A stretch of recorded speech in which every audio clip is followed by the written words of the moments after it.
जेन ज़ी सिर्फ वोटर नहीं रहा, सियासत के केंद्र में आ गया है। सत्ता बनेगी या बिगड़ेगी, ये जेन ज़ी की भूमिका में आता जा रहा है।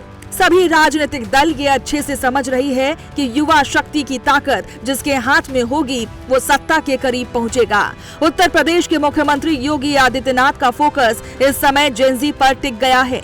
इसलिए देश जब 80वां स्वतंत्रता दिवस मना रहा था तो एक तरफ पीएम मोदी 1 करोड़ युवाओं को अगले 1 साल में AI ट्रेनिंग देने की बात कर रहे थे, तो दूसरी तरफ लखनऊ में योगी आदित्यनाथ युवाओं के लिए एक पॉलिसी लाने की बात कर रहे थे।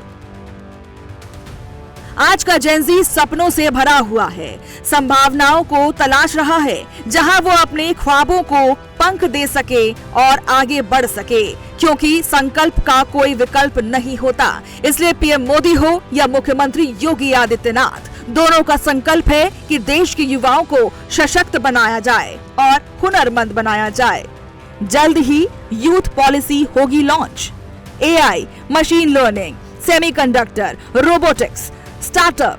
2014 के बाद से ही पीएम मोदी के फोकस में युवा थे, उनके सपने थे, उनसे संवाद था। वो चाहे परीक्षा पे चर्चा हो या फिर खिलाड़ियों से मिलना, उनसे बात करना। इसलिए खेल हो या फिर शारीरिक विकास के लिए हर गांव में मैदान और ओपन जिम बनाए गए हैं।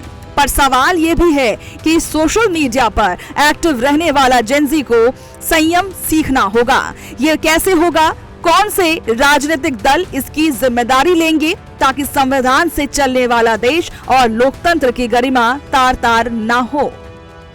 शिक्षा के साथ चरित्र और चरित्र के साथ संस्कार, और सबसे बड़ी चीज की ये महसूस करना है कि हम अपने माता पिता के व्यवहार को प्रतिनिधित्व करते हैं। तो हमको देश का विकास करना है, अपना विकास करना है और एक अपनी आत्मा की उन्नति करनी है, जिससे हम राष्ट्र के में योगदान कर सकें। कोई हमारे बारे में सोचे तो मुस्कुरा सके कि हम किस चरित्र के आदमी हैं, वो महत्वपूर्ण है। जेन ज़ी के लिए तो और भी संस्कार महत्वपूर्ण है। जेन ज़ी के लिए संस्कार महत्वपूर्ण है। ज्ञान हमको सक्षम बनाता है, पर चरित्र हमको विश्वसनीय बनाता है। तो ज्ञान और चरित्र का संगम होगा, तभी आप उस दिव्यत्व को प्राप्त कर सकेंगे जिसके लिए आपको मनुष्य का भगवान ने जन्म दिया। देश से लेकर के प्रदेश तक सरकारों के फोकस में युवा शक्ति है। युवाओं की ताकत आने वाले दिनों में देश को आर्थिक प्रगति तो देगी ही, साथ ही साथ इनोवेशन के साथ देश की ताकत भी बढ़ाएगी। Bureau report, prime news.